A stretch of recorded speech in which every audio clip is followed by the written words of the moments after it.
Hello and thank you for joining us here at the First Alert Desk. I'm Maria Moreau. I'm joined by my friend and colleague, Tim Darnell. Today we are talking about something that's on a lot of voters' minds here in Georgia, and that is the midterm election. Of course, Georgia has taken the national stage at this point because of two particular races, the Senate race and the governor's. And I want to talk about both with you just because you have been heavily involved in Atlanta's political environment, both as a journalist and just somebody who's covered and spoken with many of these candidates. Let's start with the Senate race. You have two contenders, Raphael Warnock and Herschel Walker. Now, we actually heard some news just recently about Herschel Walker. Can you talk a little bit about that? Maria, the last 24 hours have seen just a remarkable series of developments here regarding Georgia's Senate race. Last night, Monday night, the Daily Beast published a huge story alleging that Herschel Walker, the Republican nominee for Senate here in Georgia, who has gone on record as a strong opponent of the procedure of abortion, actually allegedly paid for an abortion for his then girlfriend in 2019. Herschel Walker went on Fox News with Sean Hannity last night, vehemently denied the accusation, doesn't know who is making these accusations or this accusation regarding an alleged abortion in 2019.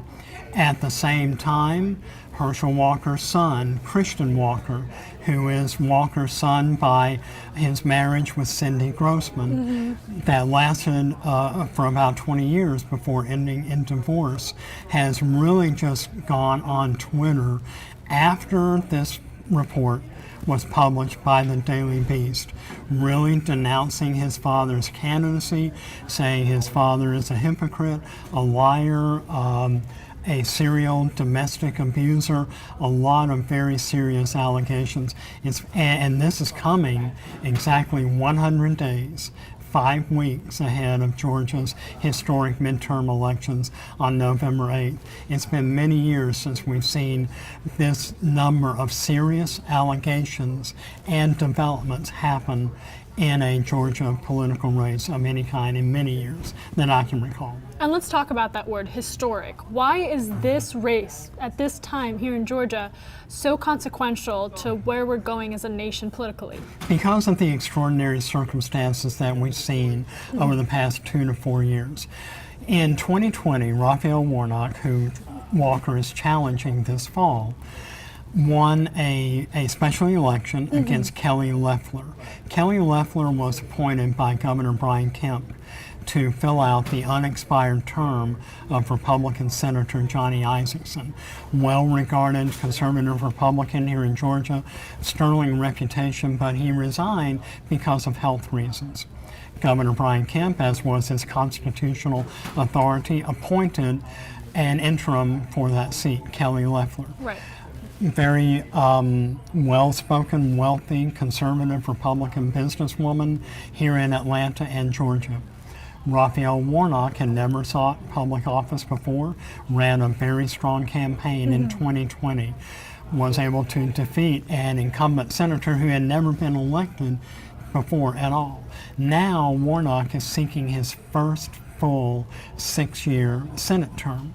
Currently, the Senate is divided with 50 Republicans, 48 Democrats, and 2 independents. The 2 independent senators regularly caucus with Democrats, meaning there is an even divide, 50-50, in the world's oldest, greatest legislative body, with Vice President Kamala Harris casting the tie-breaking vote. Up until now, within the last 24 hours, this seat has been seen as a toss-up. It's really going to remain to be seen what these latest allegations against Herschel Walker, what kind of staying power they have. Is it going to change anyone's minds? Right. Georgia is an evenly divided state, 45% Democrat, 45% Republican. Easily a very divided partisan state. That leaves 10% of undecided voters to determine whether or not Herschel Walker is fit to be a United States Senator. By the way, if you guys have any questions, both for Tim or just to talk about your thoughts on this ongoing election and race, comment them below. This is a live stream. We want to get your thoughts and involve you in the conversation. I really want to focus on what these two candidates represent and what their polling currently looks like. This could very much be a race that ends up being a runoff. Very much so. And as of last night, it still could be. And virtually every poll has seen a dead heat, well within the margin of error between Walker and Warnock. Herschel Walker is a folk hero in Georgia. You cannot buy the kind of political name recognition, the emotional connection that he has with a number of very loyal voters. The sweet spot between 35 and 65 and over, those are the voters who regularly go to the polls. They are the ones who remember Herschel Walker's glory days on the gridiron at the University of Georgia. They are the ones who has followed his career and who show up at every Herschel Walker rally wearing the old UGA red and black colors that he wore in Athens. Raphael Warnock is a very progressive, urban, African-American pastor of the historic Ebenezer Baptist Church in Atlanta, where Dr. Martin Luther King Jr. preached many, many sermons. He's nationally recognized, has very high personal polling traits, very much seen as a man of integrity and of honesty and of someone who carries himself very professionally and very spiritually, is a very strong supporter of President Joe Biden, who is not very popular here in Georgia. It's very interesting to see Warnock polling as high as he is, leading Walker by 4 or 5 points, and yet at the same time with President Biden's declining popularity, at least here in Georgia. So Warnock is a supporter of President Biden's policies. He's going to ride that into his re-election campaign for the next 5 weeks, 100 days, and whether or not Herschel Walker can overcome these latest series of very just personally insulting allegations is going to be a major factor we're going to watch from here on out. Now, you have covered these races, elections for quite some time. You've been a journalist here since the 90s. I wanted to ask you if this race is different from what you've seen before, or if you're seeing some patterns now. We're seeing some patterns. In the 90s and the 80s, Georgia was a unquestionably a heavily Democratic state. Democrats held every major statewide office, from governor all the way down to agriculture commissioner, had solid majorities in both the House, State House, and the State Senate. Had a heavily Democratic congressional delegation as well. It really wasn't until the late 1990s and early 2000s, thanks to a lot of very solid Republican grassroots organizing, that Republicans were able to achieve legislative majorities and capture the governor's mansion for the first time since Reconstruction. We're looking at over 150 years since that had happened. It was a seismic shift around the turn of the century that Republicans gained control of the political scene here in Georgia. Now, with the last couple of election cycles, we have 2 Democratic U.S. senators. We have Republicans holding every statewide constitutional office, solid majorities in the State House and the Senate. Really, the Republicans, or the Democrats' major only hope right now of regaining some sort of political relevancy, at least in statewide government, rests on the shoulders of Stacey Abrams. And can she unseat Brian Kemp in 5 weeks? And that's really the interesting thing about both the Senate and governor's race. You have people who are currently in that position against people who want to be in that position. Right. I'm talking about Raphael Warnock and, of course, Governor Brian Kemp. Now, one of the things that Georgia voters said was important to them was the economy and the state of the economy. We have inflation, rising gas prices. A lot of that weighs on the minds and wallets of these voters. How have the governor's candidates and the Senate candidates both worked to address that? Governor Kemp is riding probably the strongest statewide economy of any governor in the nation. Georgia has a budgetary surplus. He's enacting a lot of very popularly progressive policies, such as extending the suspension of the state gasoline tax. He is riding Georgia's reputation as the #1 state in the nation in which to do business. Right. He has a very strong conservative base of support for his signing of the heartbeat bill, which outlaws abortion after 6 weeks or so after a fetal heartbeat is conducted or is first detected. He has signed the concealed carry bill that allows concealed weapons to be carried in many public places that don't specifically prohibit the carrying of a firearm, strengthening his conservative base and still being able to point to Georgia's very strong economy and low taxes. Stacey Abrams is going at the approach that Georgia really has so much more to offer and to improve upon, not only in terms of its tax rates, but also in terms of how we care for our population's most vulnerable, being juvenile care, in terms of education, mental health. She has a very socially progressive campaign, one of the best organized campaigns of a Democrat running for a statewide office that I've seen in many, many years. Very specifically well thought out, well laid out and presented policy platforms and initiatives that she's running on. Currently, if the election were to be held today, Stacey Abrams would more than likely lose. Governor Kemp is leading well beyond the margin of error in many of the national or statewide and national polls. Dr. Charles Bullock of the University of Georgia said to me one of the most profoundly insightful comments. Voters rarely fire incumbents, but they sometimes hire challengers. Right.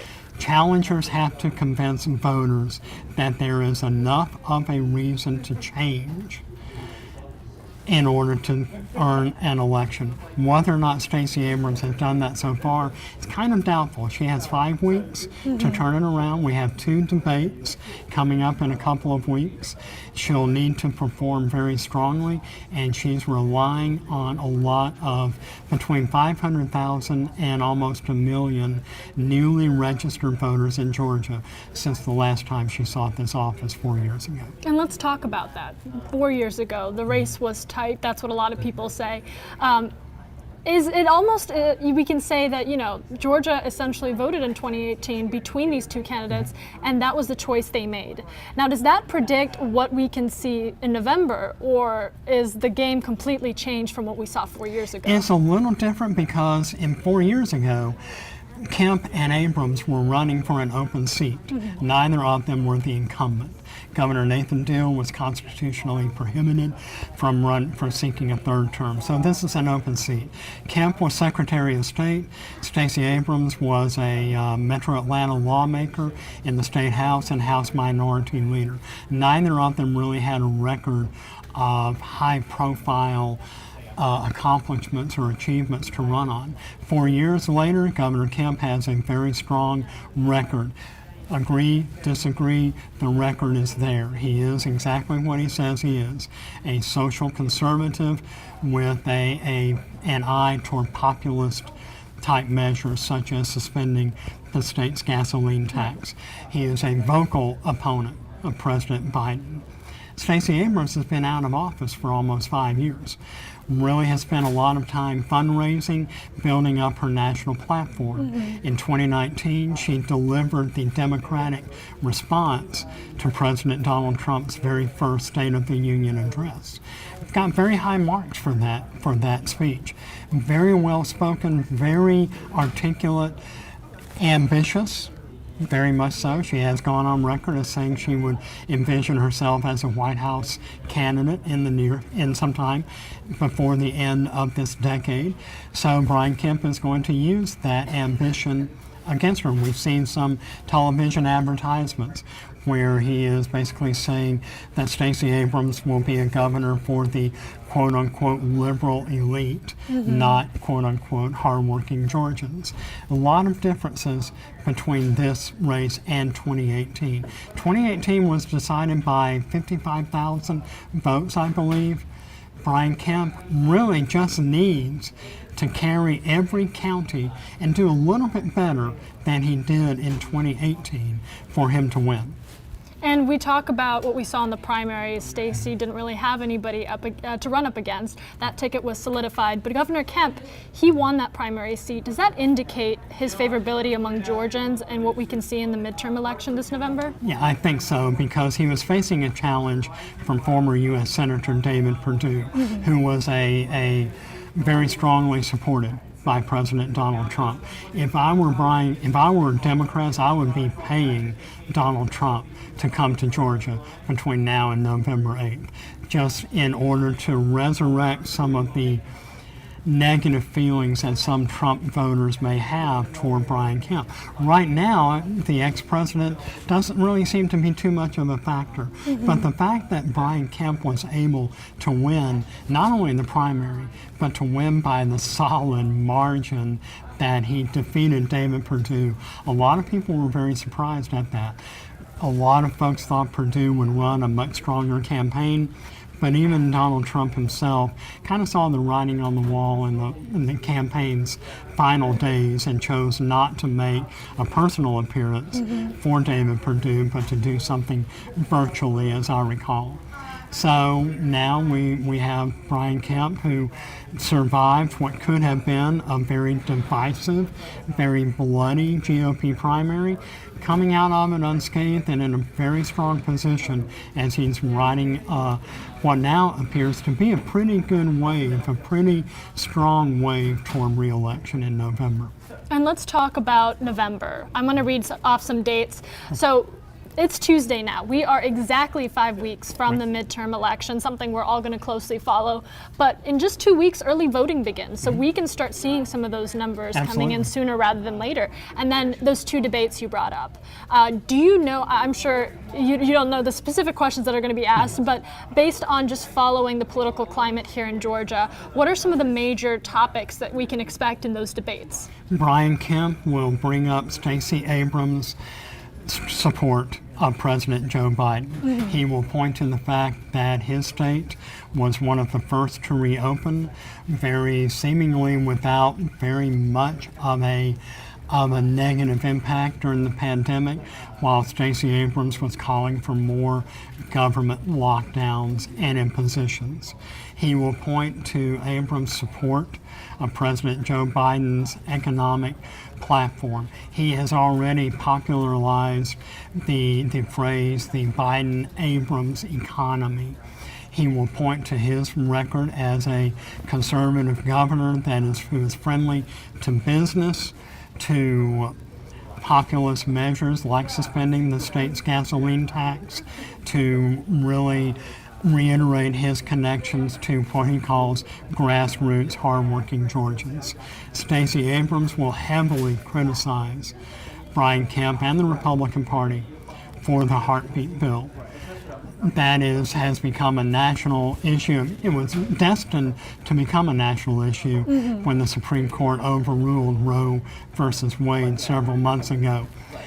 Abrams is counting on progressive Democrats to show up at the polls. She's got to create some kind of emotional connection that will drive her base, drive her supporters to the polls. Turnout is going to be huge. 4 years ago, we only saw, I think, it was about a 61% turnout rate. And that was for an open seat. Now we're looking at a 4-year incumbent, and she's trying to unseat someone who has, from all indications, the very solid support of the majority of his party. Very few Republicans are out criticizing or campaigning against Brian Kemp. Right. That's why Donald Trump, as far as Brian Kemp is concerned, needs to stay away from Georgia. Stacey Abrams, in my opinion, the best thing that she can do right now is to bring the Democratic Party's most popular official into the state of Georgia, former President Barack Obama. I don't know if there are any plans on either of those two individuals coming, but it's certainly something to watch for. Absolutely, and a lot of incentive to show up. Let's talk about that Senate race. Now, you might need to correct me. I believe there might be one debate. There is one debate. After months, weeks and months of jockeying back and forth, Warnock and Walker have agreed to one debate, October 14th in Savannah. It's a probably going to be a much more rigidly structured debate than we've seen from the Atlanta Press Club. Right. Where you have multiple members of the media fielding questions that have not yet been submitted. There are rumors that the Walker campaign is asking for questions to be submitted in advance. I'm not sure if that's true or not, that's unconfirmed. But Raphael Warnock, early in the campaign, challenged Walker to 3 debates. Walker at first agreed, said yes, let's do it, and then there was some political gamesmanship and jockeying back and forth between the two. So we have one debate in Savannah, October 14th, and Herschel Walker has got to perform well. He's got to come across as articulate, well-spoken, not the quote-unquote rural country boy that he's kind of been portraying himself. When the October 14th debate was solidified, he already started to downplay his performance, saying he expected Warnock to do very well, that he was much more polished.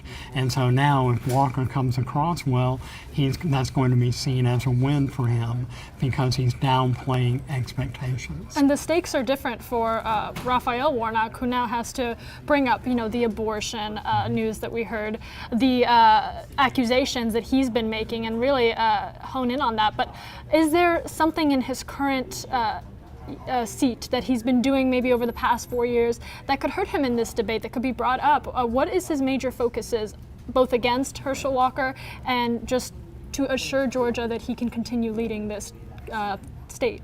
Warnock's record over the past 2 years is very active. It's been a long time since we've seen 2 Democratic senators, or 2 senators in Georgia, Jon Ossoff and Raphael Warnock, who have been as active as they have been in the Senate chamber. Both of them are pointing to their record of bipartisanship, of bringing together Republicans and Democrats to focus on issues.